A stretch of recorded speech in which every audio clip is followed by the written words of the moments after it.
Picture this: an era of pristine moral virtue, where ladies' ankles were scandalous and piano legs were covered with cloth. The Victorian era, a time when mentioning pregnancy in polite society could cause fainting spells, and showing a glimpse of bare arm was considered wildly inappropriate. But what if I told you that beneath those layers of suffocating propriety lay the most twisted sexual landscape in human history? What if behind every respectable Victorian drawing room, behind every church sermon about purity, there lurked pornographic magazines so explicit they would shock modern audiences? What if those same doctors who publicly condemned female pleasure were secretly using vibrating machines on their patients in the name of medical treatment? And here's the most disturbing truth of all. The most feared object in Victorian society wasn't a weapon or a disease. It was a simple two-wheeled vehicle that could destroy everything they held sacred about female submission. Today, we're exposing the sick sexual obsessions that controlled an entire civilization, the medical frauds that enabled systematic abuse, and the shocking reason why women on bicycles terrified men more than foreign invasion. The evidence has been hidden in dusty medical journals and banned books for over a century. But what we've uncovered will shatter everything you thought you knew about the Victorian age. Before we dive into this rabbit hole of depravity, hit that subscribe button and tell me in the comments, what modern fears do you think will seem absurd to future generations? Because the Victorians' terror of women's liberation through bicycles might just be the most revealing phobia in human history. To understand how deep the Victorian sexual dysfunction ran, we must first appreciate the suffocating moral framework they constructed. By the 1840s, British society had developed an elaborate system of sexual control that reached into every aspect of daily life. Queen Victoria herself, despite having 9 children, was publicly portrayed as almost asexually pure, a maternal figure whose very presence was meant to inspire chaste thoughts in her subjects. The doctrine of separate spheres dominated social thinking. Men belonged to the public world of commerce and politics, while women were confined to the domestic realm of home and hearth. This wasn't merely social convention, it was considered biological and spiritual law. Victorian physicians, clergymen, and social reformers all agreed that women possess naturally weaker constitutions, both physically and mentally, making them unsuitable for the rigors of public life. The ideal Victorian woman was described in countless etiquette manuals as the angel in the house, pious, pure, submissive, and domestic. She was expected to have no sexual desires of her own, serving merely as a vessel for her husband's needs and for producing children. Even her clothing reinforced this ideology. Layers upon layers of fabric, tight corsets that literally restricted breathing, and skirts so voluminous they made independent movement nearly impossible. The medical establishment supported these restrictions with pseudo-scientific theories about female anatomy. Doctors seriously argued that women's reproductive organs were so delicate that excessive physical activity, intellectual stimulation, or emotional excitement could cause permanent damage. Reading novels was considered dangerous for young ladies because it might overstimulate their imaginations. Dancing was suspect because it involved physical contact with men. Even laughing too enthusiastically was seen as potentially harmful to female health.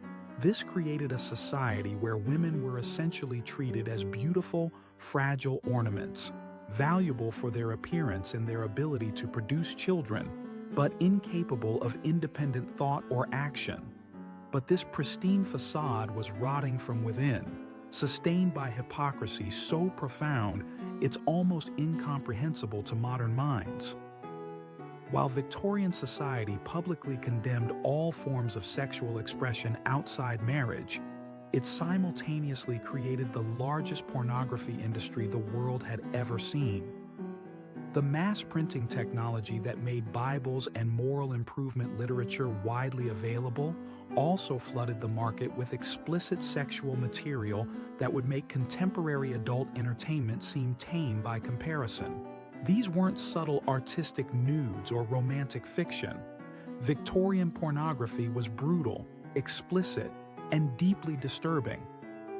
Popular publications like The Pearl, a journal of facetious and voluptuous reading, featured detailed accounts of rape, incest, bestiality, and violence against women, presented as entertainment for respectable gentlemen.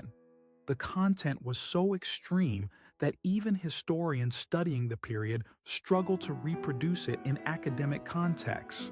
What makes this even more shocking is that the same men who consumed this material were often the religious leaders, judges, and moral reformers who publicly condemned any hint of sexual impropriety. The cognitive dissonance was staggering. They would spend Sunday mornings preaching about purity and Sunday afternoons reading graphic descriptions of sexual violence.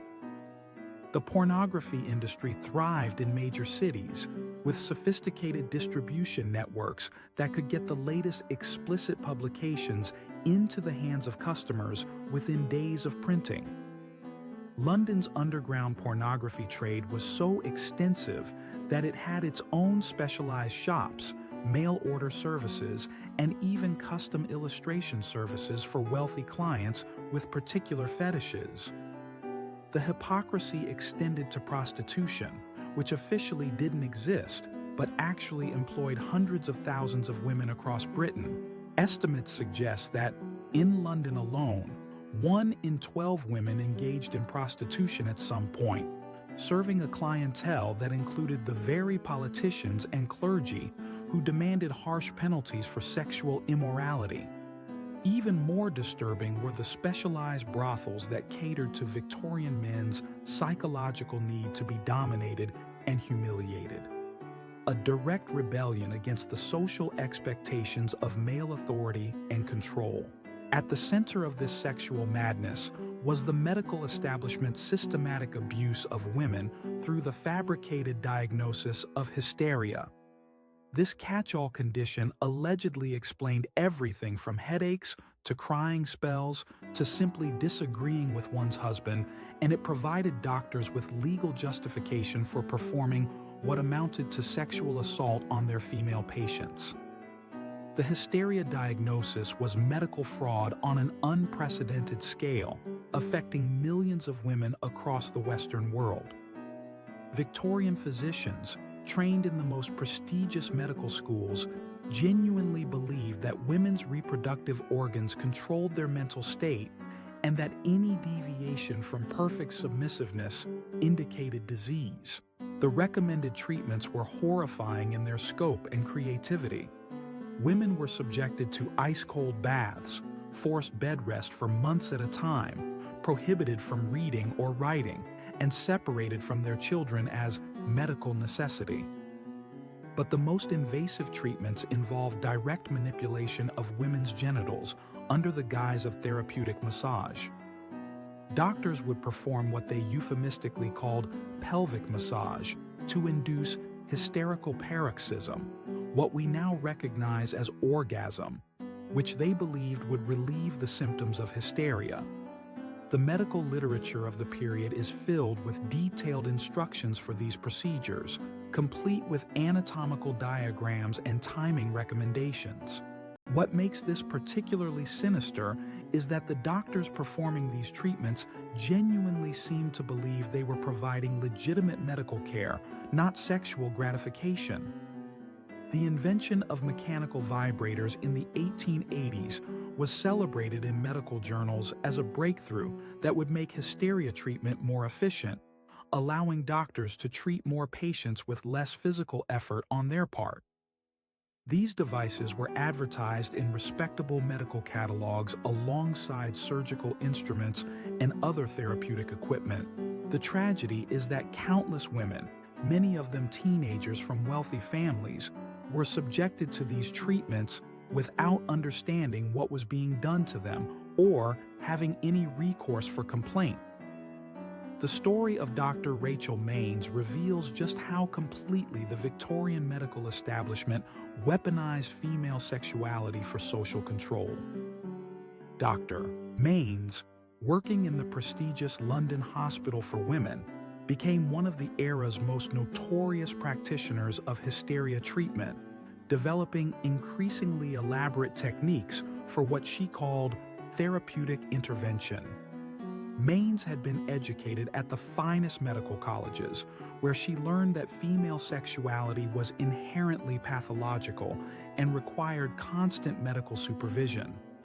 Her specialty was treating chronic hysteria in young women from upper-class families, girls who showed signs of independence, intellectual curiosity, or resistance to arranged marriages.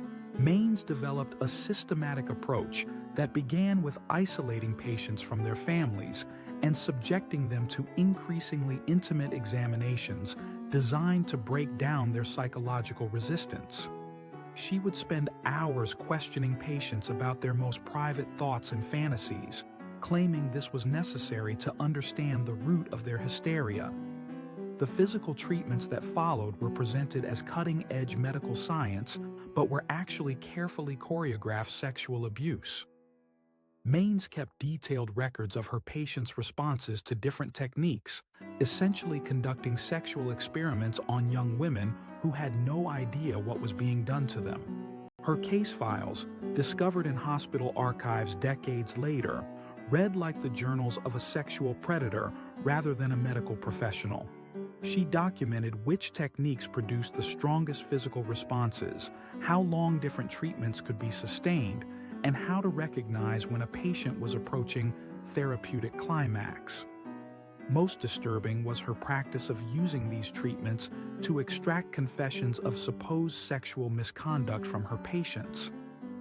Young women, overwhelmed by the physical sensations and psychological manipulation, would admit to activities they had never actually engaged in, providing Maines with ammunition to convince their families that even more intensive treatment was necessary. Several of her patients never recovered from the trauma, spending years in psychiatric institutions or dying young from what were euphemistically called nervous disorders. Maines herself became wealthy from her practice, charging enormous fees and building a clientele that included the daughters of politicians, bishops, and wealthy merchants who trusted her to cure their rebellious daughters. The bicycle panic of the 1890s exposed the ultimate horror underlying Victorian sexual control, the terror that women might discover they could experience physical pleasure and independence simultaneously.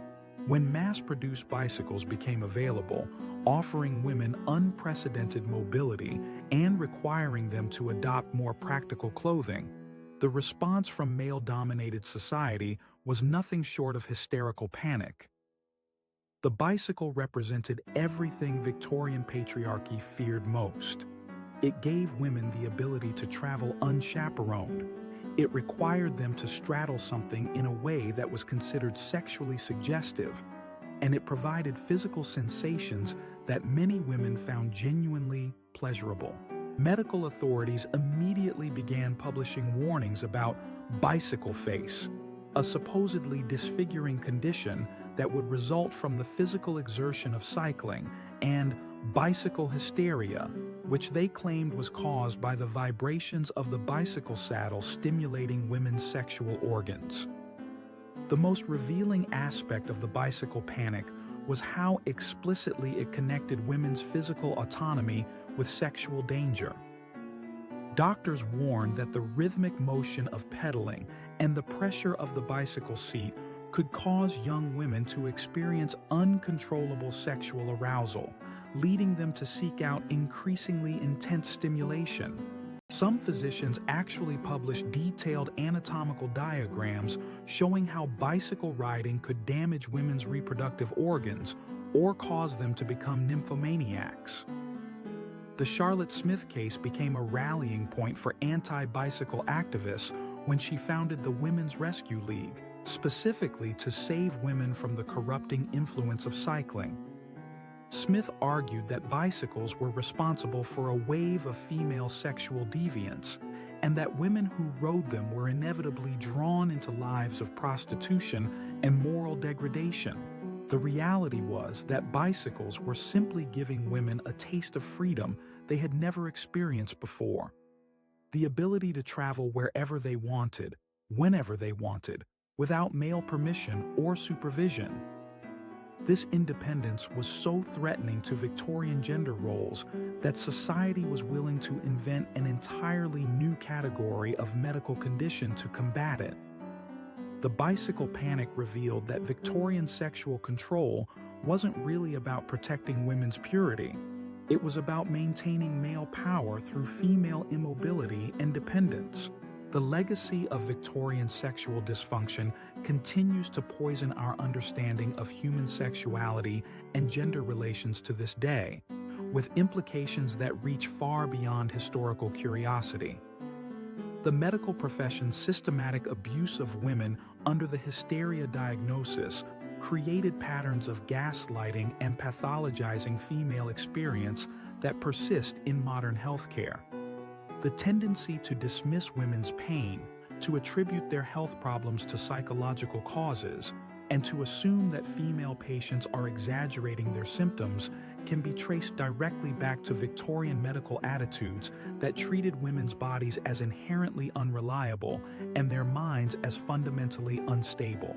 The pornography industry that flourished in Victorian times established many of the exploitative practices and misogynistic themes that continue to dominate adult entertainment today, including the normalization of violence against women and the presentation of female submission as natural and desirable.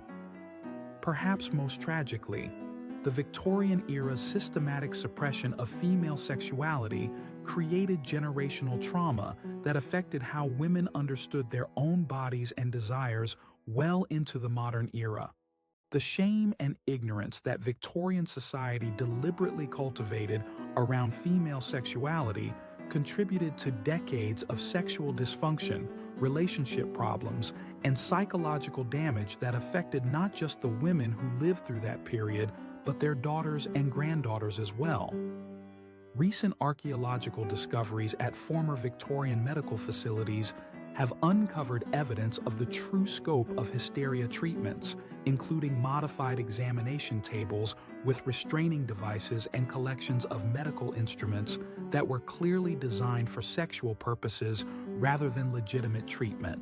These findings suggest that the abuse was even more systematic and widespread than previously understood, affecting potentially millions of women across the English-speaking world.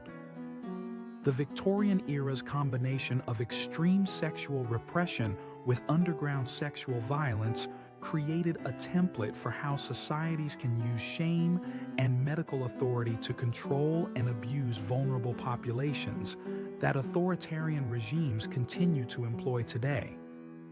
If you found this exploration of history's darkest medical secrets compelling, subscribe to our channel for more investigations into the hidden scandals that shaped our world. And tell me in the comments, what other medical treatments from the past do you think were actually systematic abuse disguised as healthcare? Because the Victorian era's crimes against women prove that some of history's greatest monsters wore white coats and called themselves